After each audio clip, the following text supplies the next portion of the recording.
నమస్తే మిత్రులారా, నేను మీ అలెగ్జాండర్.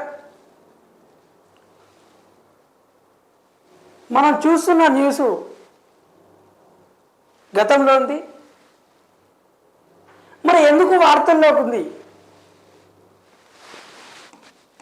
ఆగస్టు 1, 2024 నాడు నిండు అసెంబ్లీ కేంద్రంగా తెలంగాణ రాష్ట్ర ముఖ్యమంత్రి గారు ఎస్సీ వర్గీకరణ అమలు కోసం ఆర్డినెన్స్ తెస్తాం అని చెప్పేసి హామీ ఇచ్చారు.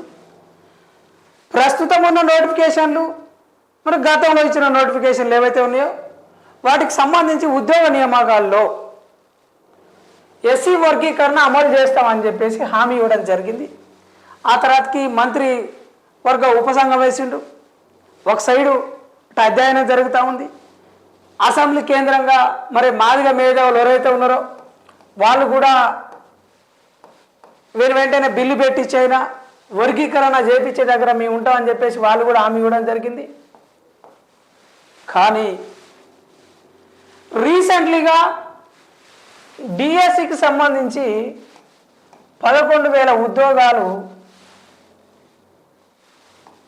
అక్టోబర్ 9వ తారీఖు నాడు అపాయింట్మెంట్ ఆర్డర్స్ ఇస్తాం అని చెప్పేసి ప్రకటించిండు. రిజల్ట్ కూడా ఇచ్చిండు. ఇప్పుడు అక్టోబర్ 5 లోపు సర్టిఫికేట్ వెరిఫికేషన్ కూడా అయిపోతుంది. మరి ఇచ్చిన హామీలను ఏం చేసినట్టు రేవంత్ రెడ్డి గారు? అన్ని తుంగలో దొక్కినట్టే కదా. అంటే మాదిగ ఉపకులాలకి, ఎస్సీ ఉపకులాలకు సంబంధించి వారి దామాష ప్రకారం ఏదైతే పంచాలనో వాటాని వాటికి సంబంధించి దేశంలో ప్రతిష్టాత్మకంగా ఆగస్టు 1 నాడు 6:1 సుప్రీంకోర్టు ధర్మాసనము ప్రతిష్టాత్మకమైన తీర్పు ఇచ్చింది. Chief justice of India justice Chandrachud గారు.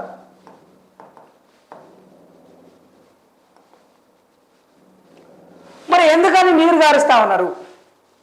ఒక సైడు ఉద్యోగాలన్నీ, నోటిఫికేషన్లన్నీ క్లియర్ చేసుకుంటేనే, అపాయింట్మెంట్ ఆర్డర్స్ ఇచ్చుకుంటేనే మరి ఇంకా వర్గీకరణ చేస్తామని చెప్పేసి ఆల్రెడీ సైంటిఫిక్ డేటా ఉంది. 2011 ఉన్నది. మీరు ఎన్నికల మేనిఫెస్టోలో 23, 24లో పెట్టింది. మరి ఏ విధంగా పెట్టిరు? వీళ్ళకి 18% రిజర్వేషన్ ఇస్తా అని ఎస్సీలకి.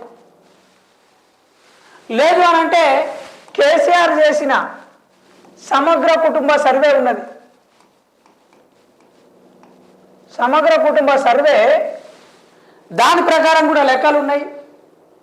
మీరు మంత్రివర్గ ఉపసంఘం వేయడము, కమిటీ అధ్యయనం చేయడము, పంజాబ్లో, తమిళనాడులో అధ్యయనం చేస్తుందని చెప్పి కాలయాపన చేసి ఉన్న ఉద్యోగాలన్నీ పోగొడితే ఎట్లా? మరి హెచ్డబ్ల్యూ ఆల్రెడీ ఇచ్చినావు, సిడిపిఓ చేసినావు, ఇంజనీరింగ్ ఉద్యోగాలు ఏడబ్ల్యూకి సంబంధించినవి కూడా ఇచ్చినావు. దీంట్లో కృష్ణమాది గారు మీకు వర్గీకరణ అమలు చేయాలి అని చెప్పేసి మరి బట్టి విక్రమార్క గారు కూడా మీరు రిప్రజెంటేషన్ ఇచ్చినప్పుడు 104 పోస్టులలో ఏఈ ఉద్యోగాలలో 70% ఉన్న జనాభాకి కేవలం 34 వచ్చినాయి. మరి 30% ఉన్న జనాభాకి 70 పోస్టులు పోయినాయి. ముమ్మాటికి అన్యాయం జరుగుతుందని చెప్పేసి కృష్ణమాది గారు చెప్పారు. మీకు వాళ్ళు ప్రతి చోట నష్టపోతున్న విధానం చెప్తూనే ఉన్నారు.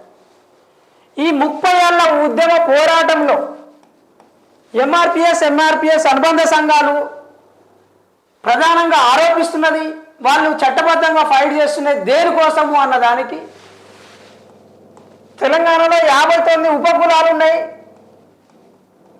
మరి 59 ఉపకులాలలో టీచర్లు లేరు. డక్కని చిందు, మరి మాంగ్ అయినా, మాస్టర్ అయినా, అరుంధతి అయినా, రెల్లి అయినా, నేతగాని అయినా వీళ్ళ దాంట్లో ప్రొఫెసర్ లేరు, టీచర్ లేరు అని చెప్పేసి ఒక సైడ్ వాళ్ళు ఫైట్ చేస్తూ ఉంటే మరి నిన్నటికి నిన్న మీరు చేస్తున్న దుర్మార్గం ఏంది? మీరు ఏం తొందర వచ్చిందని ఈ 11,000 ఉద్యోగాలలో వాళ్ళకి 15% వాటా 1,500 ఉద్యోగాలు వస్తాయి. ఈ 1,500 ఉద్యోగాలని వాళ్ళకి ఏబిసిడి ప్రకారం పంచాలి కదా. ఏబిసిడి ప్రకారం పంచాలి. ఇది పంచడానికి గల కారణాలని వాళ్ళు చెప్పారు. 1997లో రామచంద్రరాజు ఇచ్చిన ఏదైతే ఆ కమిషన్ ఇచ్చిన తీర్పులు ఉన్నాయో దానికి అనుకూలంగా మరి అప్పుడు చంద్రబాబు ప్రభుత్వము టీడీపీ ప్రభుత్వము వర్గీకరణ అమలు చేసింది. దాంట్లో భాగంగా సుమారు 4 సంవత్సరాలు అమల్లో ఉన్నది. ఈ 4 సంవత్సరాల్లో 18,000 పైచిలకు ఉద్యోగాలు ఎస్సీ ఉపకులాలు లబ్ధి పొందినాయి. మరి ఆ లెక్కలన్నీ మీకు తెలుసు. తెలిసినప్పటికీ సైంటిఫిక్ డేటా ఉన్నప్పటికీ మీరు ఎందుకని కాలయాపన చేస్తున్నారని ఎంఆర్పిఎస్ రాష్ట్ర అధ్యక్షులు తెలంగాణ అధ్యక్షులు గోవింద్ నరేష్ మాదిగా నిన్న ప్రెస్ మీట్లో చెప్పడం జరిగింది. అంటే ముమ్మాటికి వీళ్ళు చేస్తున్న కుట్రలో భాగంగానే కావాలని పని కట్టుకునే కాలయాపన చేస్తున్నారు. ఇచ్చిన నోటిఫికేషన్లలో ఉన్న ఉద్యోగాలన్నీ మరి వాళ్ళు దాటవేసి మాదిగా ఉపకులాలకి ఎస్సీ మాల ఉపకులాలకి మరి వాళ్ళకి వారి దామాషా జనాభా ప్రకారం ఇవ్వకుండా ఓ కుట్ర చేసే పని కట్టుకున్నది కాంగ్రెస్ పార్టీ అని చెప్పేసి వాళ్ళు ఆరోపిస్తూ ఉన్నారు. ఇప్పుడు ఈ 11,000 ఎందుకు తొందర చేయాల్సి వచ్చింది అని అంటే గ్రూప్ 1 మీద ఆల్రెడీ కోర్టులో కేసులు ఉన్నాయి. మరి గ్రూప్ 1 నోటిఫికేషన్ ఆగిపోతే పోస్ట్ పోన్ అయితే ఒకవేళ రద్దు అయితే మరి ఈ ఇచ్చిన ఏదైతే ఉద్యోగాలు ఉన్నాయో గత ప్రభుత్వం ఇచ్చిన నోటిఫికేషన్లలోనే మరి కాంగ్రెస్ ప్రభుత్వం ఇచ్చిందని చెప్పేసి ఇటు బీఆర్ఎస్ శ్రేణులు బీజేపీ శ్రేణులు చెప్తా ఉన్నాయి. ఈ పరిస్థితులలో ఈ తప్పని పరిస్థితులలో ఈ 11,000 ఉద్యోగాలు ఇవ్వాల్సి వచ్చిందని మీరు చెప్తా ఉన్నారా? మరి ఒక రెల్లి నేత కానీ డక్కలి చిందు మరి వాళ్ళ ఉపకులాలు బయళ్ళ వాళ్ళకు సంబంధించిన ఒక ప్రొఫెసరు లేదంటే ఒక డాక్టరు మరి వాళ్ళు నిజంగా ప్రభుత్వం ఏదైతే ప్రతిష్టాత్మకంగా ఇస్తున్న నోటిఫికేషన్లలో ఉపకులాల వాటా ఏంది? ఈ 59 ఉపకులాల వాటా ఏంది?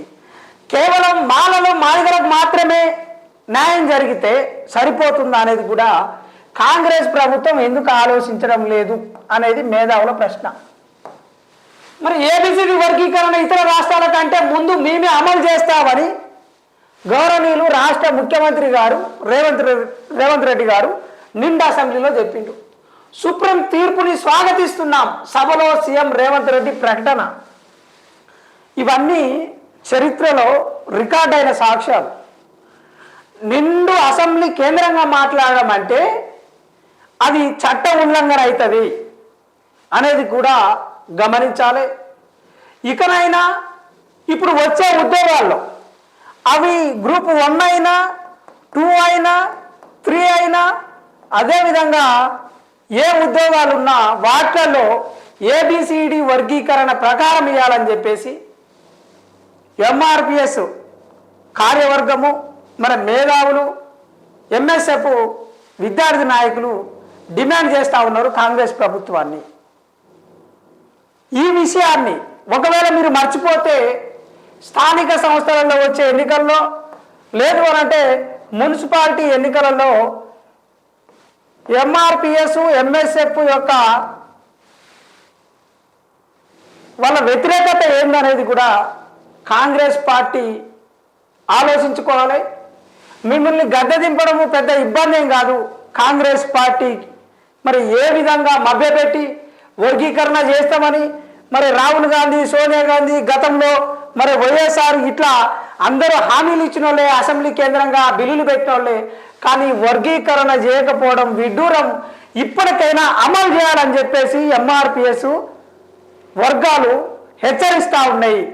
మరి ఈ విషయంలో ఏం జరుగుతుంది, ఎట్లా మరి కాంగ్రెస్ పార్టీ ఏ విధానపరమైన నిర్ణయాలు తీసుకోబోతుంది, మరి వేసిన ఉపసంఘం మరి ఎంత మేరకు అధ్యయనం చేసింది, పంజాబ్ తమిళనాడులో కాకుండా దేశవ్యాప్తంగా ఇంకా అధ్యయనం చేసేది ఉందా?